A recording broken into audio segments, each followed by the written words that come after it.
So welcome everybody. Thank you for joining us. Happy Wednesday. Before we get started, like I mentioned, we are going to try to keep this to 30 minutes.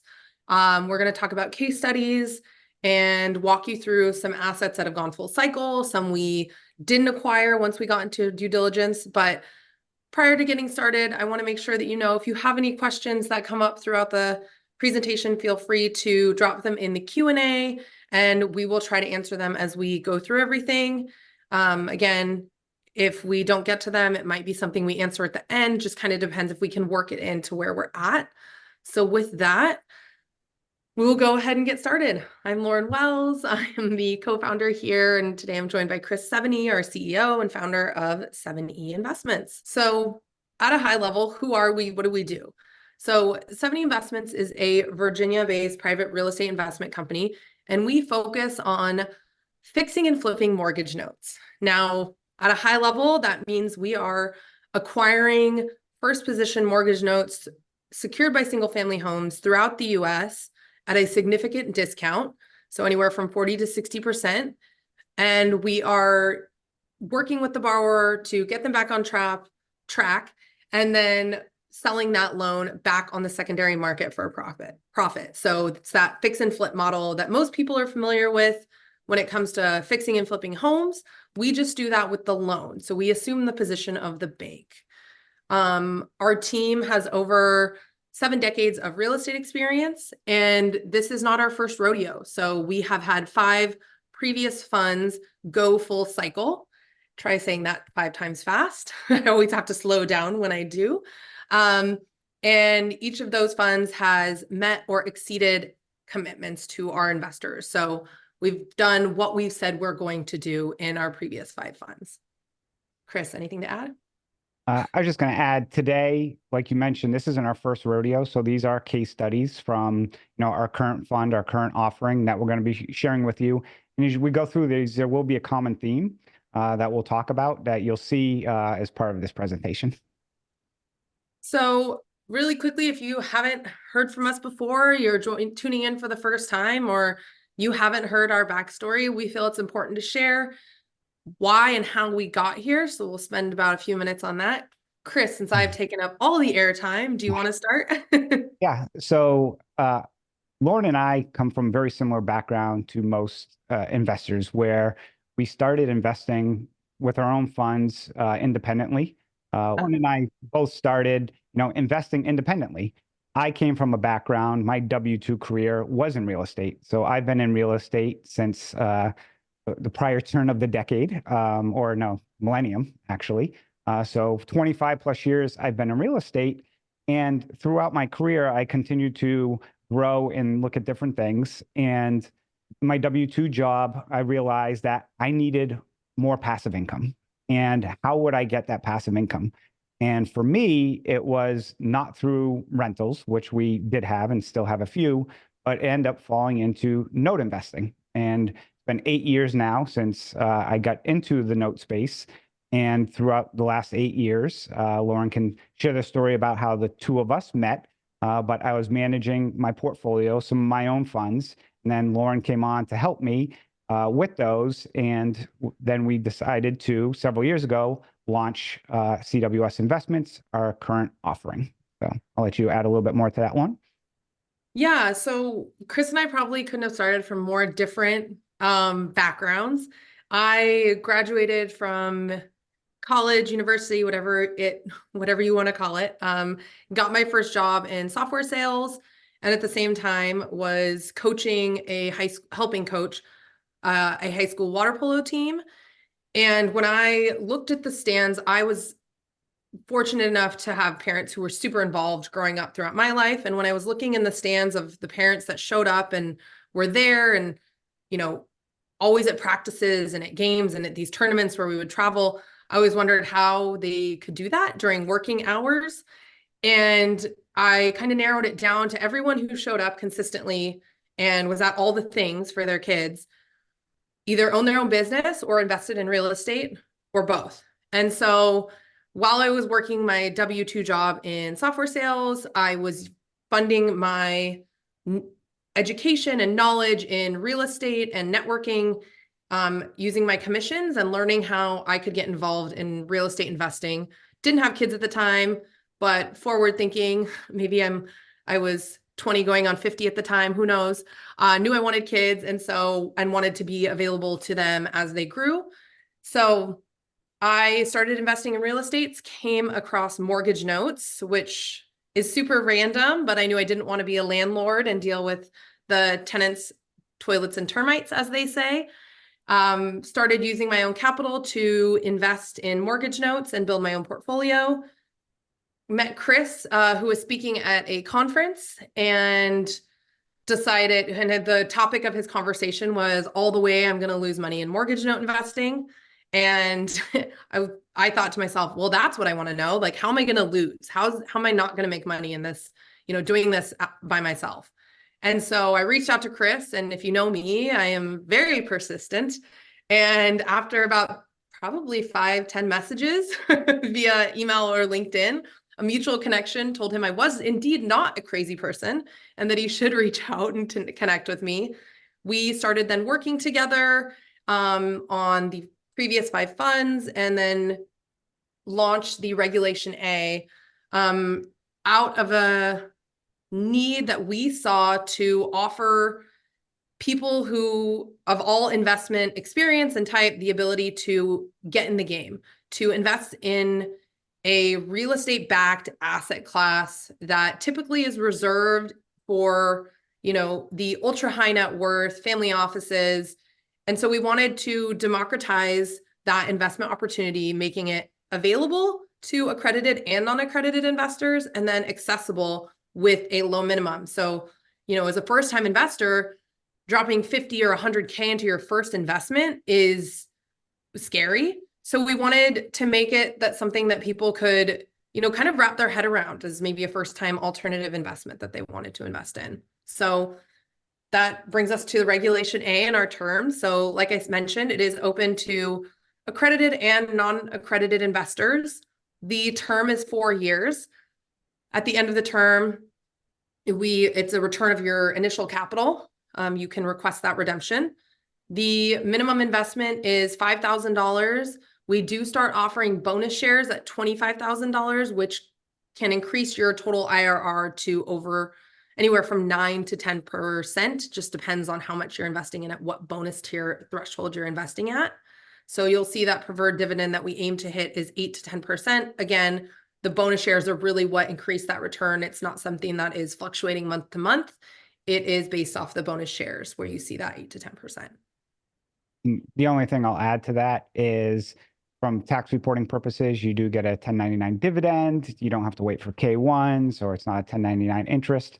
So there is some preferential treatment that you might be able to achieve by getting that 1099 dividend as well. So really quickly want to cover this. The biggest question we get. So how do we make money in note investing? And Chris, you and I can kind of go back and forth on this, but just to start it off, the market opportunity that we are dealing with is over 14 trillion. Now, what we do is basically like a grain of sand on a beach. We are going after a very specific subset of assets. So we first buy loans on single family homes at a discount.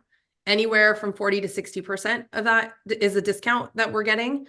And then from there, there's really 2 kind of paths, I could say, that the asset takes that we can make money on. And Chris, I'll go ahead and let you speak to one of them, and I'll speak to the other. Yeah. So the first is the, negotiate the payments with the borrowers, which we're going to see a lot of case studies today exemplify that outcome. And how do we do that?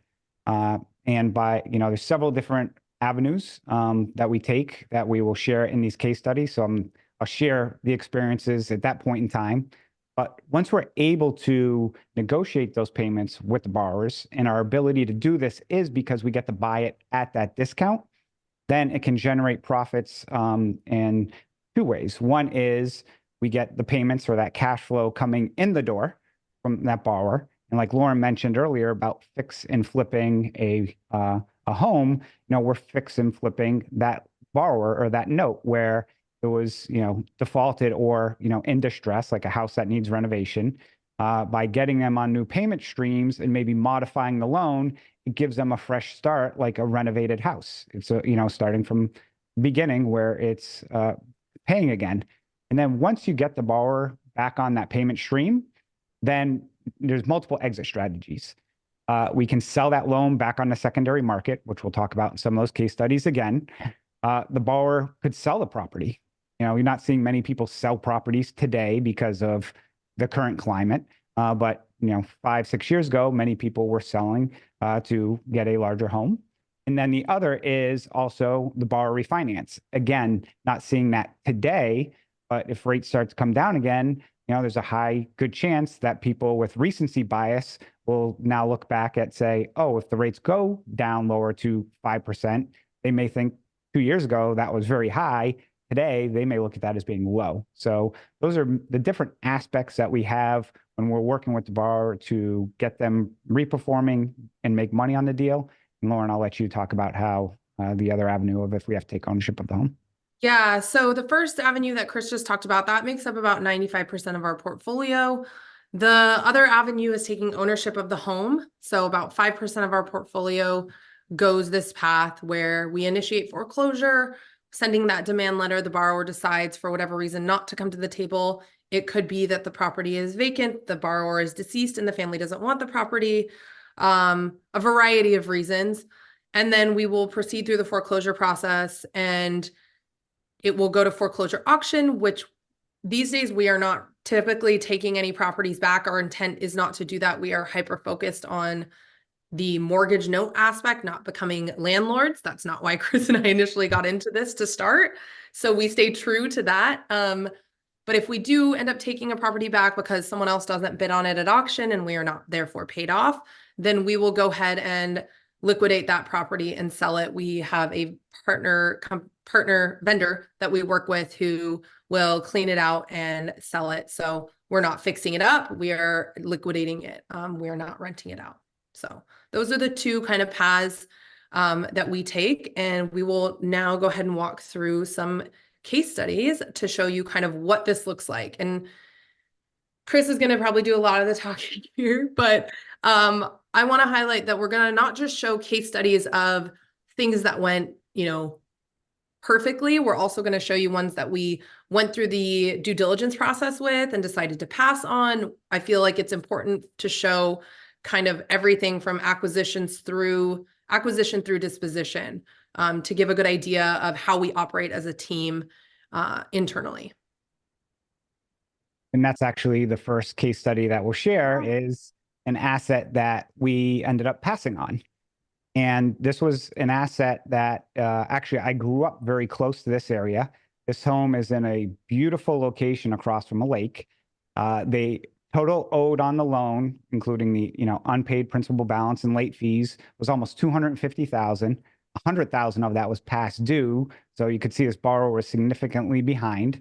We had it under agreement at $195,000, and it was valued by the seller at $310,000.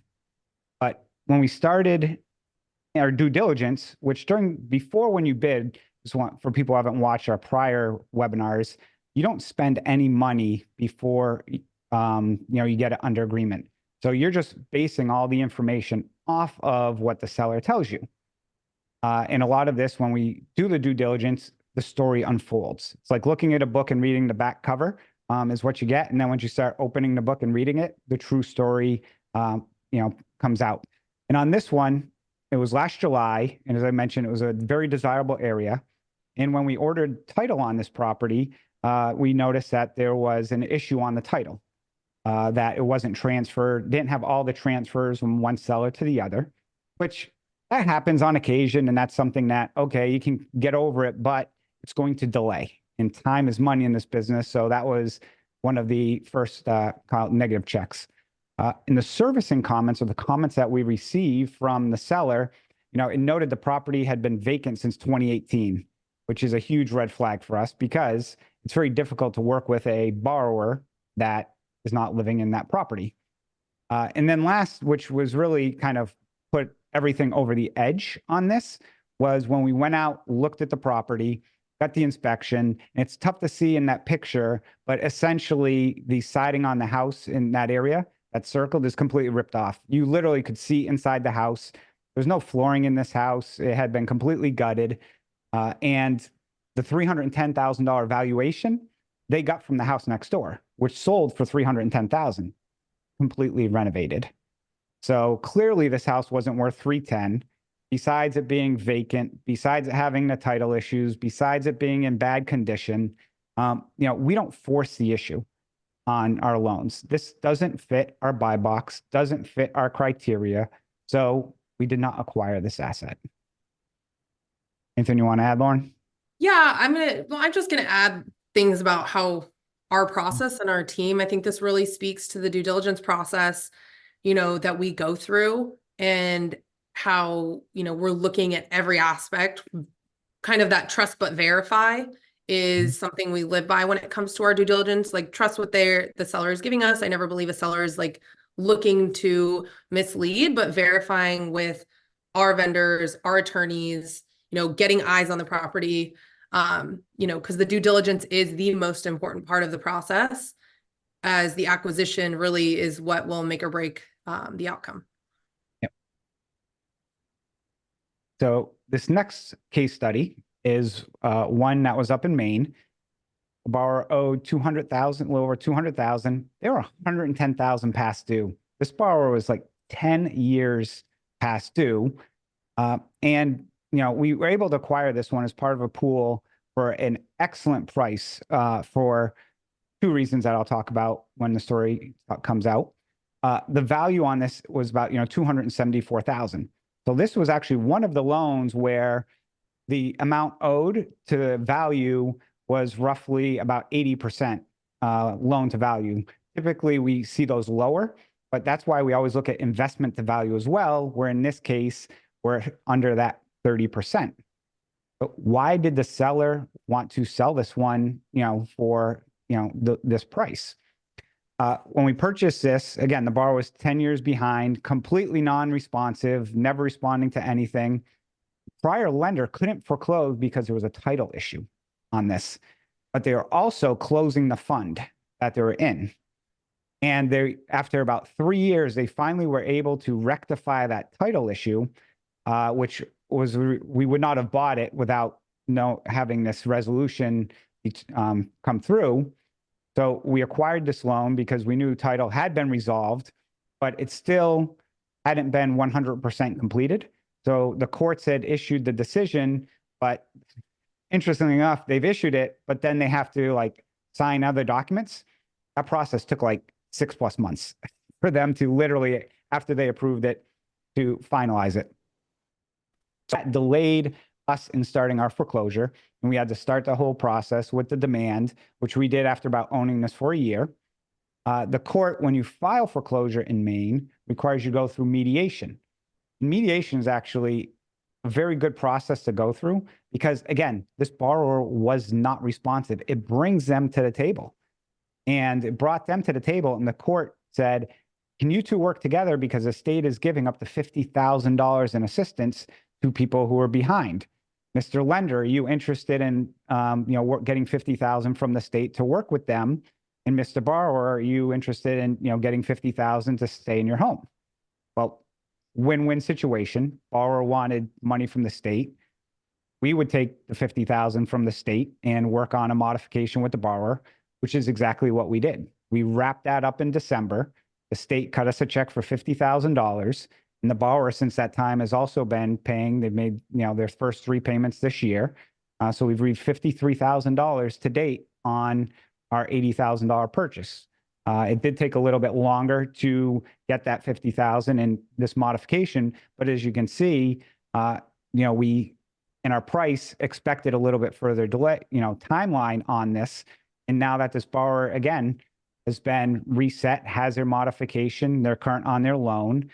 Later on, our course of action is typically hold loans for 12, 18 months, 2 years, and sell this back on the secondary market, which we'll be looking to do. Yeah, and I think that really just speaks to our bidding process. Due diligence, yes, but the bidding, we baked in that time. So, you know, yes, we got it in July of 22, but we knew and added in, you know, the extra time that we were going to need in order to bring this full cycle. So, yeah. One of the things I'll add that you'll start seeing through these next case studies we do is a lot of times these borrowers are non-responsive because they're procrastinating and there's no deadline to them. You know, if you're not giving a deadline for anything, you know, what is their sense of urgency? If, you know, they just not answering the calls and nobody's chasing them down. In this instance, we take action and we file that, you know, foreclosure, the demand, because that starts putting a ticking the clock and that starts putting a timeline. And when people have a deadline to something, they're more apt to try and work something out.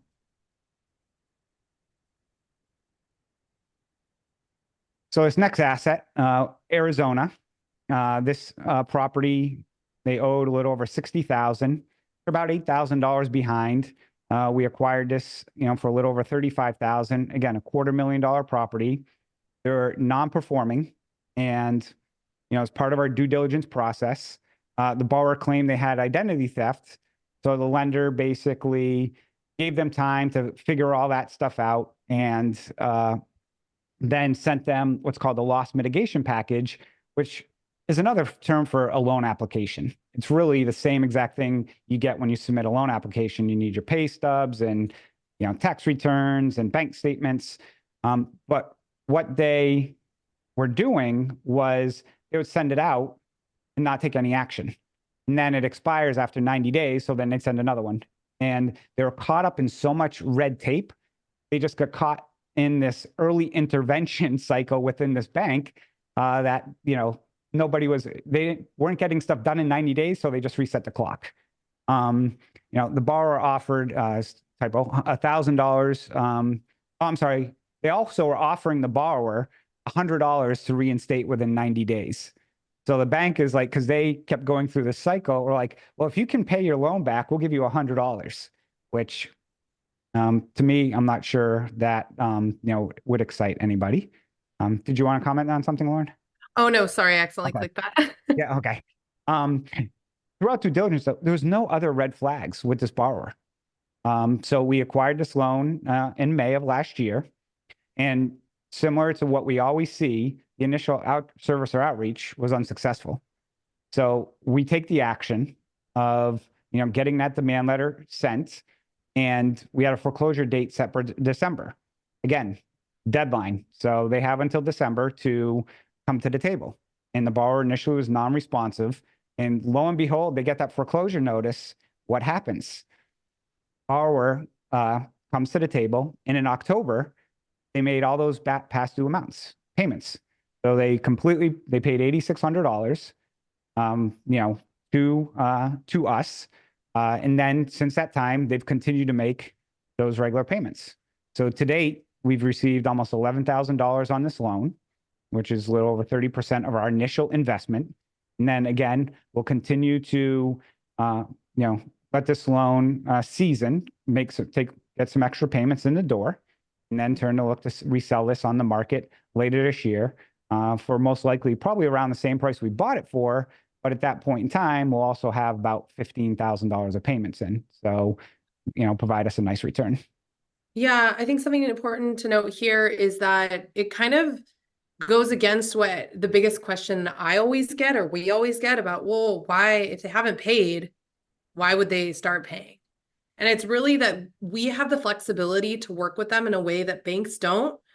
And banks aren't also structured to go through that foreclosure process in a timely fashion.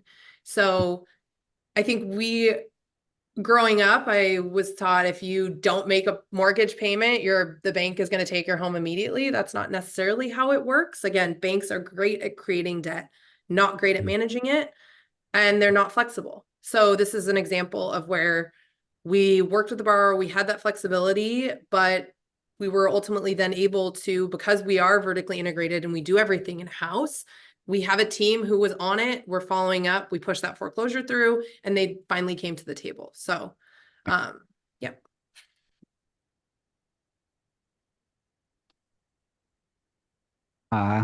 And I apologize if this appears like the movie Groundhog Day, but I think again you see a common theme that we take within working with our borrowers, which is we take action.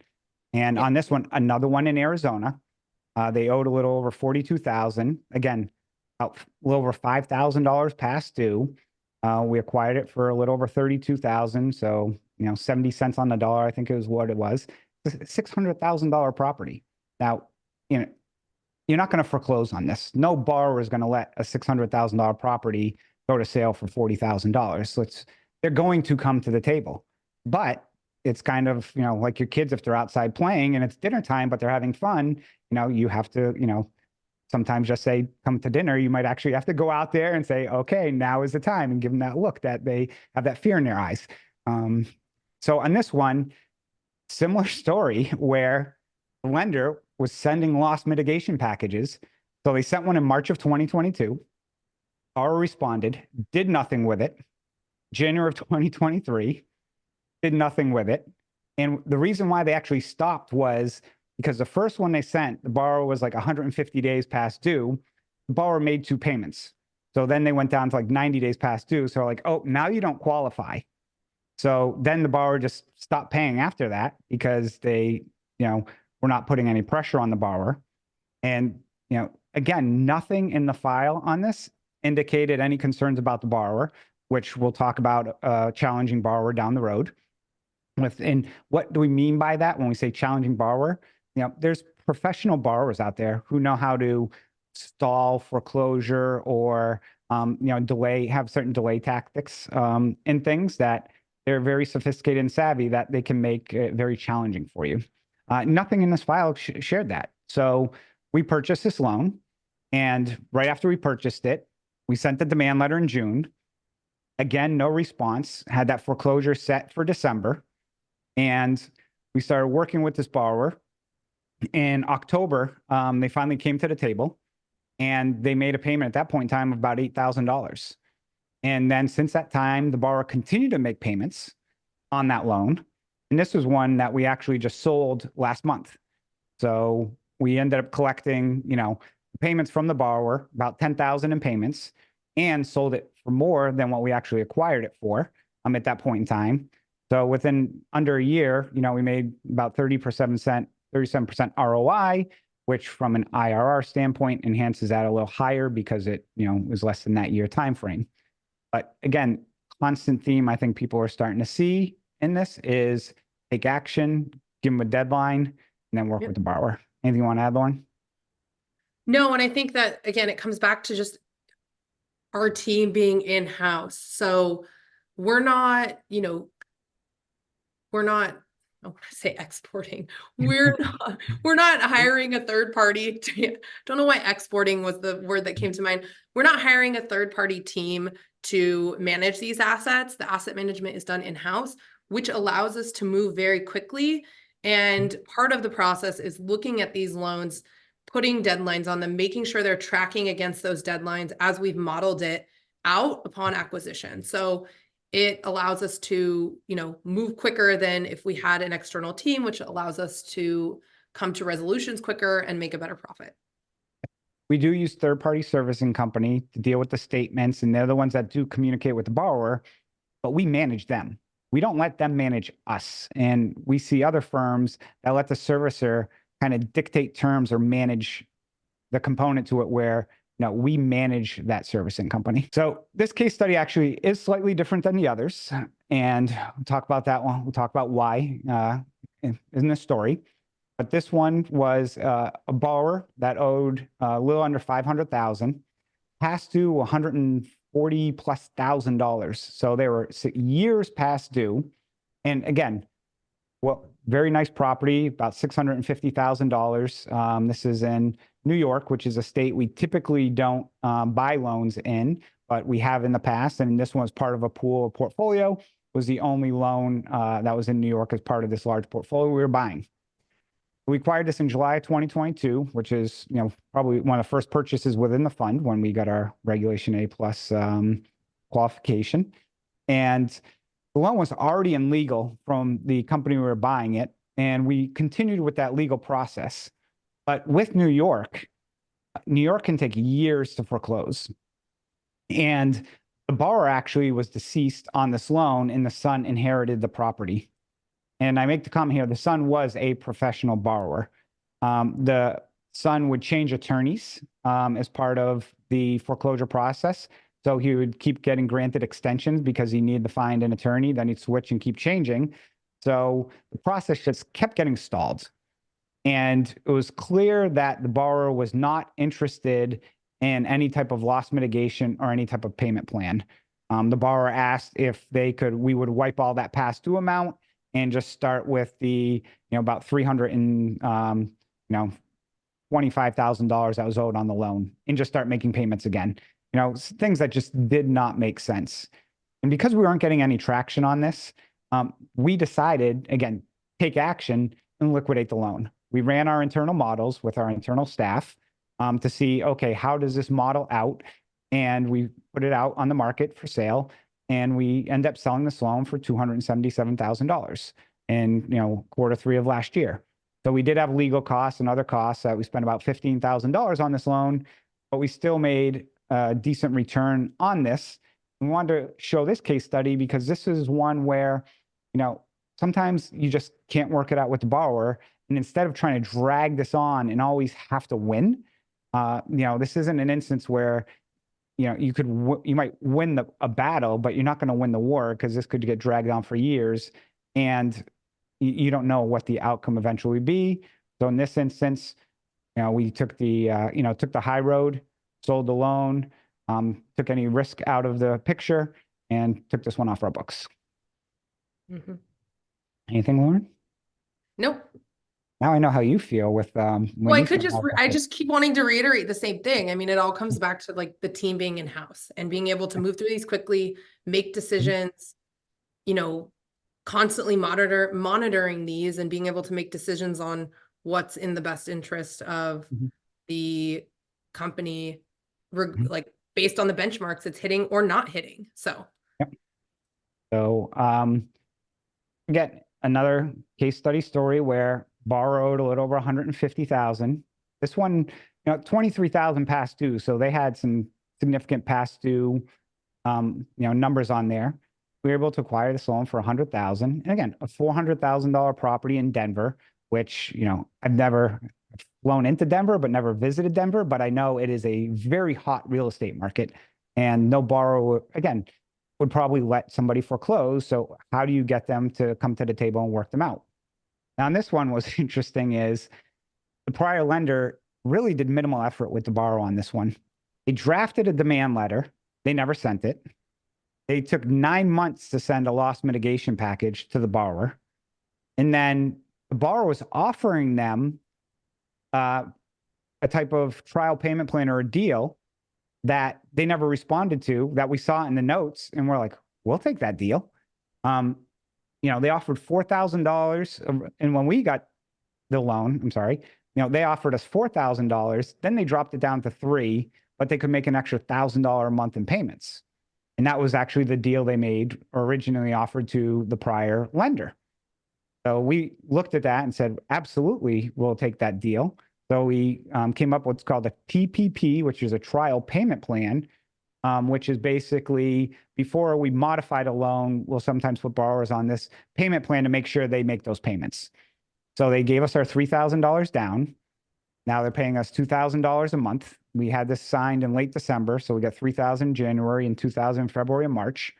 And then after 6 months of payments, which will roughly be $13,000 from the borrower, then we'll recast the loan, which is, modify the loan and roll the amount owed into a new principal balance and, look to sell this loan at a later date. So today we've received, 7% ROI on the loan, but it still has that resale value. You can see, when we go to liquidate this on that secondary market as a reperforming loan, we'll have considerable upside on that balance at that point in time. Or we can still continue if we don't get that right price, hold it and collect $2,000 a month, which would be 24% essentially on that acquisition price. Whew. A lot of talking here. Next one, again, similar story.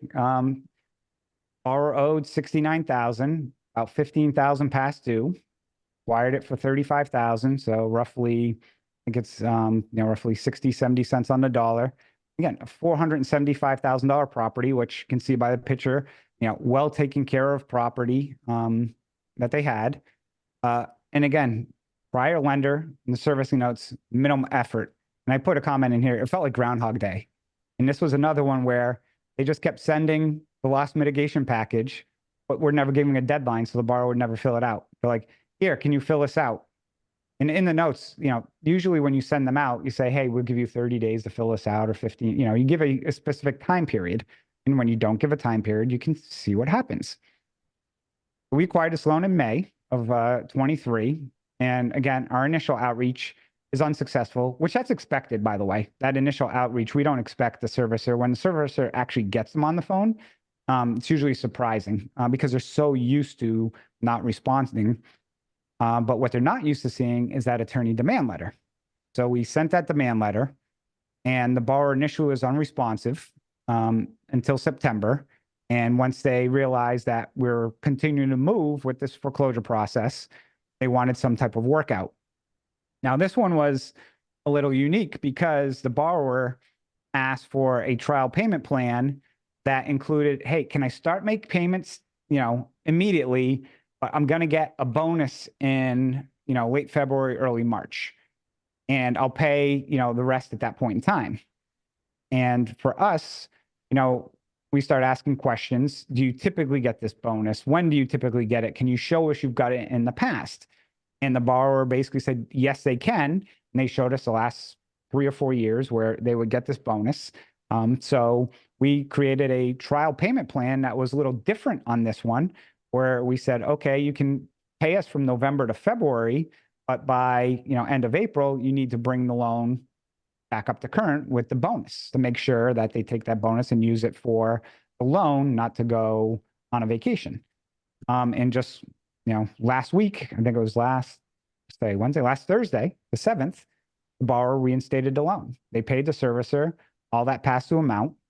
And so now to date, we've received almost $20,000 on this loan, and it still has a $50,000 balance. So we'll look to sell this loan at a later point this year. And again, sell it with that upside. So we did have some questions come Yep. in. Did the purchaser of the note from New York, so when we liquidated it, think they would reconcile with the son, even though you tried with no traction?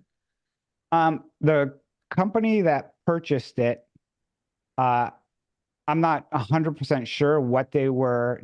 They are more known to go right to foreclosure, and is more what they typically do. Now, I haven't checked to see what they've done with that loan since then, but they're more known to buy some of these assets that are more challenging, and they usually will take them right to foreclosure. Do you have preferred states that you buy in, states that you stay away from? You were bold enough to try New York. Yeah. So I'll mention the reason why, we don't typically source deals in New York. This one was part of a larger pool that was over $1 million, multi-million-dollar pool purchase, and it had one loan in New York. We were getting a great deal on this pool. And when you look at, where we were buying that loan at, it gave us options and the ability to deal with that loan, but also we were pretty confident we could liquidate that and make money off of it, which of course, proved our theory was proved right. Yeah. And if we've done some past webinars where we do pull up our current portfolio, and you can see we're pretty spread out throughout the US, and you can kind of see which states we don't have a lot of assets in: New York, New Jersey, California, a lot of the West Coast. So if you look back at one of our prior webinars, you should be able to see that. Another question that came in, do you have a favorite state, and how often do you deal with professional borrowers? So how often do we deal with professional borrowers? And not, Chris, you can speak to this. I wouldn't think very often anymore. We kind of know what to look for at this point. For example, or I guess, I don't know if by professional borrowers, you mean people that kind of work the system, I'm assuming is what you mean. Um, Not as much anymore. We've kind of learned, for example, one thing we look for is an owner-occupied home. So something that is not an investment property. You know, yeah. So I'll add to that, Lauren, where it's very rare because when we see the servicing notes, and this is where the 600 plus loans we've bought in the past and the gray hair that's on the side of my head comes from, is we have that experience and we keep so much data on understanding every single loan and aspect. And the interesting thing right now is I can think of 2 loans in my head right now that had professional borrowers. And both of them actually weren't the original borrower. It was a family deceased and family members took over the property and the loan. But typically, we can spot that now in the loans we buy. For example, Texas, which somebody asked your favorite state, Texas is a good state as well as Georgia because it's got faster foreclosure timelines of 90 to 120 days. So if you see somebody in one of those states where the loan is 6 years delinquent, something isn't adding up. So, when you see very long delinquencies on a loan where it's still owner occupied, that's usually a red flag. And we pick that up in the servicing notes. And if we understand that we believe that borrower is, just like that loan that was vacant that we didn't want to buy, we won't buy it because of that professional borrower. So did I hear it correctly that you own the servicing company or that is not done in-house? So no, we do not own the servicing company, but we do use licensed servicers as it is required by the CFPB. We cannot self-service our notes unless we were licensed because it is considered debt collection. So while payments do go to the servicing company, we are, like Chris said, managing them, moving the process forward, making the strategic decisions about what to do with regards to the borrower and working with the borrower. So have we answered that? Matt, I'll send you some information offline about, education sources. Would you name the other telltale signs of a borrower working the system? Multiple bankruptcies, where you see the borrower has filed multiple bankruptcies and they're dismissed, meaning that they did not fulfill or complete the bankruptcy. That is one.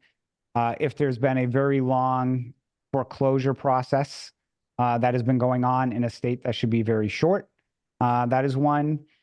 We do what's called skip tracing on borrowers, which is a kind of a background check where anything that's public record we can see. So we'll check if they have a long criminal history. Borrowers who typically have longer criminal histories typically also are known to be more challenging as borrowers. So those, when we've done other webinars where we talk about our due diligence, the 3 Ps, the property, the person, and the predicament. It's really that person. When you're really diving into looking into the background of that person, you can usually sense the red flags that come up. We do not use LexisNexis. We use a different software. Okay, so we did kind of stick to our timeline but I wanted to make sure you got we got all your questions answered. So thank you guys again so much for joining us today. If you have any questions, things that weren't answered, feel free to reach out to our team. We'd be happy to hop on a call with you. And again, like I mentioned at the beginning, if you have anything you'd like to see more of or upcoming ideas for webinars that you are interested in hearing more or less of, feel free to email us as well. We want these webinars to be worth your time and really catering to the questions that you guys have about who we are, what we do, and how we do it. So thank you again and happy Wednesday. Thank you all.